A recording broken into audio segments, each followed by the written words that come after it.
9h-11h, Europe 1 Culture Média. Philippe Vandel. Bonjour Mélissa Thuriot. Bonjour Philippe Vandel. Vous êtes productrice au sein de 416 Productions. Votre champ d'action et d'intérêt sont des documentaires autour de grandes causes, notamment l'enfance. Et justement, dans le cadre de la journée de lutte contre le harcèlement scolaire, ce sera après-demain jeudi, le 10 novembre. Vous produisez un doc poignant, mais également très énergisant. Je ne sais pas si ça se dit, en tout cas plein d'espoir. Harcèlement scolaire, les Indiens contre-attaquent. Ce sera diffusé demain à 23h sur France 2 dans le cadre des soirées infrarouges portées par Marie Drucker. Documentaire réalisé par Guillaume Estivi. Bonjour. Bonjour. Documentaire qui propose une autre façon d'affronter le harcèlement, non pas en mode passif, mais en mode actif. Mélissa Thuriot, expliquez-nous en quelques mots, en quelques phrases le principe. Oui, on a saisi l'occasion de cette grande semaine consacrée au harcèlement pour investir, en effet, proposer un angle de lumière et de solution. C'est-à-dire qu'on s'est tourné vers une thérapeute qui propose vraiment d'outiller des enfants face à un chagrin, un isolement scolaire qui est de plus en plus grand. C'est surtout ça la majorité des enfants qui souffrent. Et se préparer aussi au monde adulte. Je ne connais pas une seule personne qui ait vécu du harcèlement ou non, qui n'est pas confrontée à un moment à la souffrance relationnelle, que ce soit dans l'entreprise ou ailleurs. Et donc elle outille les enfants en quelques séances. Et on trouvait que c'était formidable avec Guillaume d'illustrer et de donner des outils aux ados, aux enfants et aux parents, souvent démunis, qui vont nous regarder. Le doc porte le sous-titre « Les Indiens contre-attaquent ». On va expliciter dans un instant qui sont ces Indiens. Guillaume Estivi, comment vous avez travaillé techniquement ? On va entendre du son, mais je voudrais que vous décriviez le dispositif d'interview. Au premier plan, il y a la thérapeute. C'est ça, parce qu'en fait l'idée c'était forcément de laisser les enfants anonymes, puisque bon c'est des enfants en souffrance, donc il y a quand même un grand danger de les filmer à visage découvert. Et donc l'idée, je voulais effectivement, c'est d'avoir un plan fixe avec l'enfant de dos anonyme forcément donc, et la thérapeute de face, pour qu'on ait vraiment l'interaction, parce qu'elle est très très expressive, elle est très très en complicité avec les enfants, et du coup tout ça transparaît à travers son visage. Et ce que je trouve de formidable, c'est que du coup, comme il est anonymisé cet enfant, il n'y a pas de floutage, et on ne le sent pas comme une victime. On le sent comme actif. Alors, cette personne dont on parle qui est formidable, elle s'appelle Emmanuelle Piquet. Qui est-elle ? Comment l'avez-vous rencontrée ? C'est venu de qui ? C'est conjoint à nos recherches ensemble. Moi, je voulais que Guillaume s'intéresse de près, parce que j'ai déjà produit des films de Guillaume Estivi et j'adore son talent, sa poésie, le décalage aussi, l'écoute particulière qu'il peut avoir envers des intervenants. Et Guillaume n'a pas du tout connu de souffrance à l'école. Je l'ai connu moi. Et j'ai trouvé que c'était complémentaire aussi dans le regard qu'on portait tous les deux. Parce que je suis hyper sensible sur ce sujet-là. C'est un fléau, j'ai peur pour mes enfants, j'ai peur pour les enfants qui m'entourent. Et Guillaume avait une candeur de découverte, de chagrin et de souffrance qui touchait des tout petits jusqu'aux grands. Et c'était très intéressant de confronter nos points de vue et de se dire, tiens, Emmanuelle Piquet, elle n'est pas à Paris, elle est à Mâcon, mais ce qu'elle propose comme thérapie, ça a l'air d'être vraiment intéressant. Et c'est là où la rencontre a pu se faire, et c'est quelqu'un qu'on n'oublie pas, c'est quelqu'un qui vous marque, Emmanuelle Piquet. Elle a créé les centres chagrin scolaire, il y en a à Mâcon, il y en a également maintenant désormais à Lyon, à Paris, à Lille. Oui. Alors, on va expliciter le titre. Les Indiens contre-attaquent, c'est le sous-titre de votre documentaire, Guillaume. Comme les Indiens et leur arc, ils ont des flèches. C'est quoi les flèches ? Alors, ce qu'Emmanuel appelle les flèches, c'est des sortes de répliques, donc basées sur l'autodérision. Souvent, l'humour. L'idée, c'est vraiment de donner à l'enfant des outils pour déjà, à la base, et ce qui est un peu le principe même de sa méthode, de changer de posture. C'est-à-dire que dès que l'enfant est outillé, donc il a une espèce de carquois, on va dire, avec des flèches, tout de suite, rien que physiquement, il change de posture. Et il est en position un petit peu d'attente de l'attaque du harceleur. Et parfois, dans 50% des cas, je crois qu'Emmanuel a pu constater, l'enfant n'a même pas besoin de décocher la flèche, rien que le fait de se tenir différemment et d'agir différemment, de ne plus raser les murs, ça change complètement le... Alors on va entendre la manière de faire d'Emmanuelle Piquet. Là, elle est dans son bureau avec un petit garçon, donc il s'appelle Maxime, il est au CE2. Et à l'école, il y a une fille qui embête ce petit Maxime. Elle s'appelle Mélanie. Et la thérapeute demande à Maxime, déjà ça me frappait, elle a dit « Mais qu'est-ce que c'est que cette sorcière Mélanie ? Qu'est-ce qu'elle te fait ?» On écoute la réponse de Maxime. Elle vient, elle m'insulte. Ouais, et après, elle me dit des trucs méchants. Des trucs méchants. Nique ta mère. Nique ta mère. Oui. Nique ta sœur. Nique ta sœur. Ta gueule. Ta gueule. Va niquer ton père. Ah, ton père aussi. Donc tout le monde en fait. Oui. Donc ça, elle aime bien, hein, Vaniquer. Ça, elle aime bien. Alors déjà, on parlait pas comme ça quand moi j'étais au CE2. je connaissais peut-être même pas le verbe. Et alors la thérapeute Emmanuelle Piquet, elle écoute Maxime, elle réfléchit. Vous laissez le temps à l'image de cette réflexion. Et elle propose une parade à Maxime pour contrer la méchante Mélanie. On l'écoute.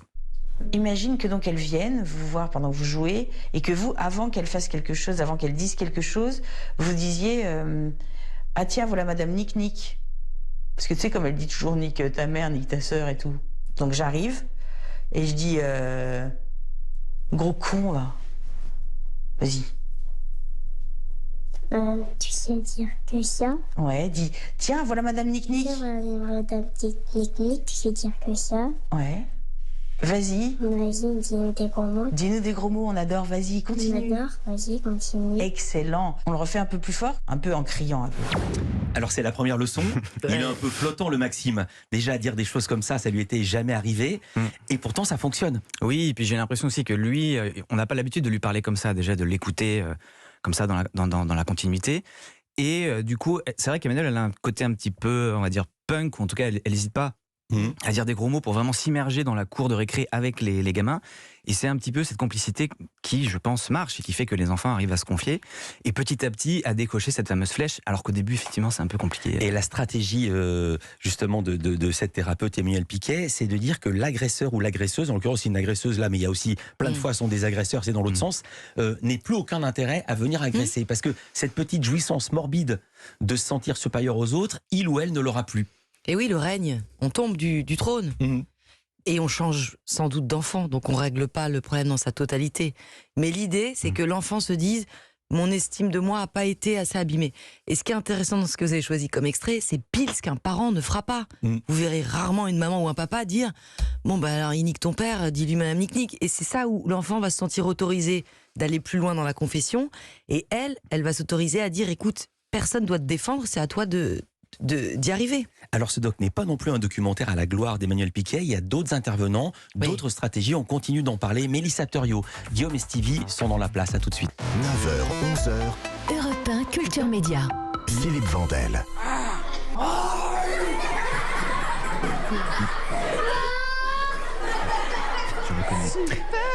Super. Je reconnais, dit Guillaume Estivi, le réalisateur de ce doc. Faut que je retrouve le titre. Harcèlement scolaire, les Indiens contre-attaquent. C'est Agnès Meyer, une institutrice qui apprend aux enfants la posture de l'ours qui crie. De quoi s'agit-il ?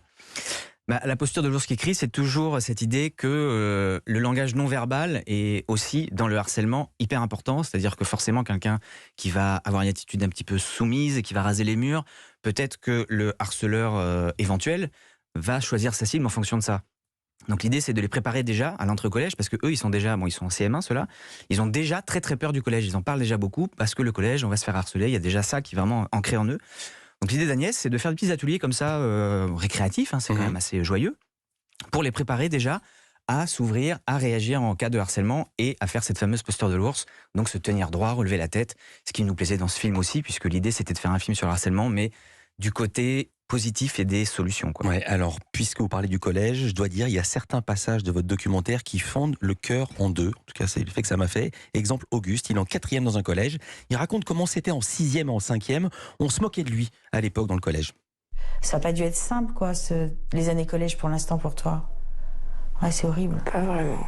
Pas vraiment. C'est surtout dans mon ancien collège. En 6e, c'était insulte en permanence.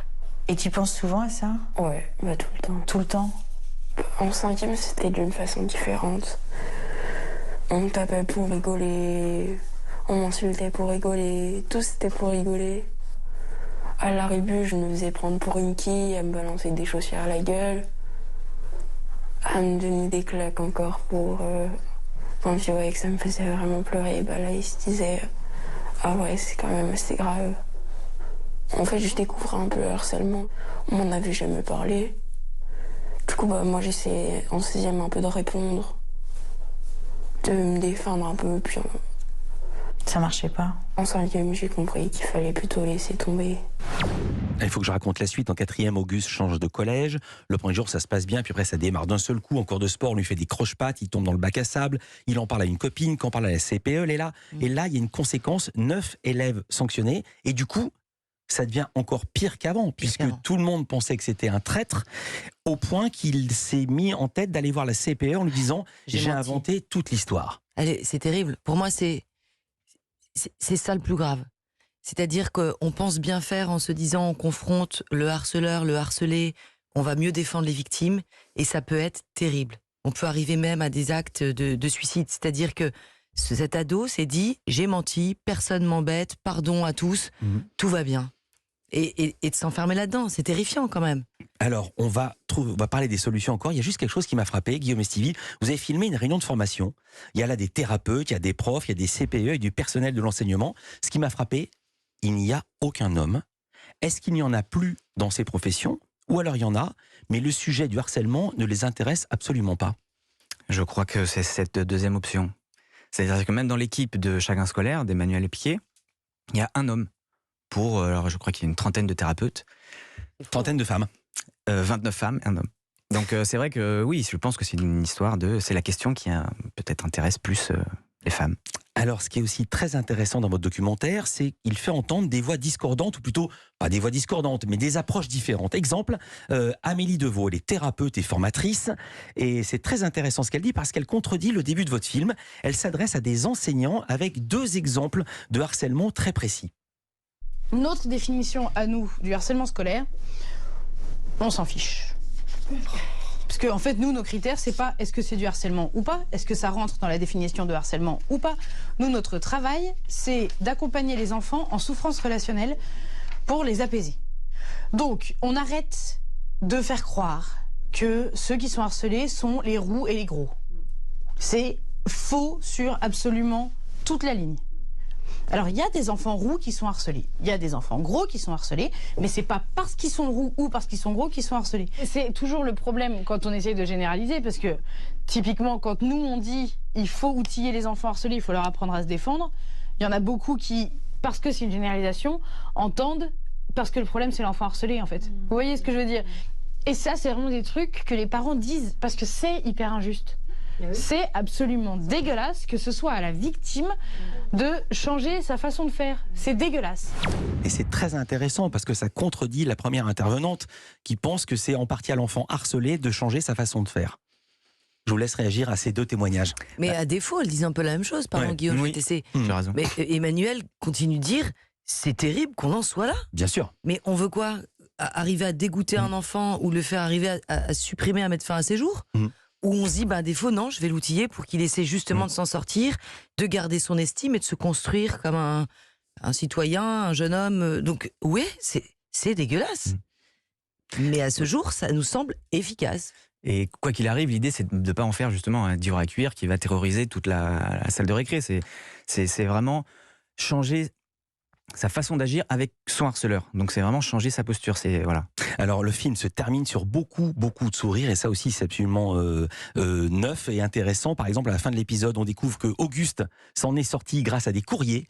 Il a écrit aux élèves de sa classe et aux professeurs. J'ai appris d'ailleurs par la même thérapeute, celle qu'on vient d'entendre, que les 4e c'est l'enfer sur Terre. Elle a dit les bas-fonds de l'humanité. Je savais pas que le pire c'était c'était la 4e. Vous-même, vous dites que vous n'avez jamais vécu le harcèlement, Guillaume Estevi. Non, et c'est ça aussi qui me plaisait dans le fait de réaliser ce film, c'est que voilà, j'allais pas non plus être pris d'émotions ou rentrer trop en empathie avec. Je voulais garder une distance un peu froide. Ce que fait Emmanuel aussi, parce qu'elle est dans une solution hyper pragmatique, hyper concrète, efficace, parce que dans les cas de harcèlement, il faut agir très vite. D'où l'intérêt de cette thérapie brève. Et donc, le fait vraiment d'être un petit peu détaché de ce problème, ça permettait d'avoir un regard subjectif. Mais en revanche, pour vous, Mélissa Thoriot, c'est l'inverse. Vous l'avez subi, sinon le harcèlement, du moins l'isolement, vous l'avez raconté. Ouais, oui, je l'ai raconté. C'est vieux, mais c'est l'isolement, oui, qui est d'ailleurs ce qu'il y a de plus répandu. Ce que vous avez dit, là aussi, je me suis dit... C'est ce qu'il y a de plus répandu, l'isolement, vous savez, Philippe. Et c'est pas forcément du harcèlement dans le sens où il n'y a pas d'agression, mais l'isolement, ça vous annule, ça vous supprime, ça vous fait vous sentir totalement inutile. Et c'est ce qui arrive à une grande majorité d'enfants aujourd'hui. Je veux dire pourquoi ça m'a intéressé. Vous dites, on n'appellerait pas ça du harcèlement, on appellerait ça de l'isolement. J'ai été isolée longtemps, plusieurs années, mise à l'écart par les autres filles du collège. Et vous ajoutez, pourtant je n'étais ni vilaine, ni jolie, ni cancre, ni brillante. Pourquoi j'en parle? C'est parce que vos parents n'ont rien vu. Et c'est d'autant plus étonnant que vos parents étaient psychologues. Oui, bon, ça, les cordonniers sont toujours les plus mal chaussés. Mais en effet, j'avais surtout pas envie de les alourdir avec un problème, alors qu'ils réglaient déjà les problèmes de plein de gens qui allaient très mal. Donc j'étais dans une double posture. Et c'est vrai que souvent, les parents, en plus, vous disent « Sois fort, tu vas y arriver ». Et Emmanuel Piquet, ce que vous avez aussi montré dans les extraits, c'est oh mon pauvre, je me suis dit mince, elle est en surcompassion. En fait, elle fait l'inverse de ce qui se passe dans le foyer. Mais c'est très grave ce qui t'arrive, c'est une sorcière ou c'est terrible, mon pauvre. Ouais. Ça veut dire, je prends ta souffrance et je la comprends parce qu'elle est légitime. On va travailler ensemble et je vais te donner des outils. Ouais, alors que nous, parents, on a tendance à dire, je dis nous parce que je sais que vous avez des enfants, allez, c'est pas grave, tu vas voir, ça va aller. Exactement. Demain, ça sera oublié. Non, c'est pas la bonne attitude.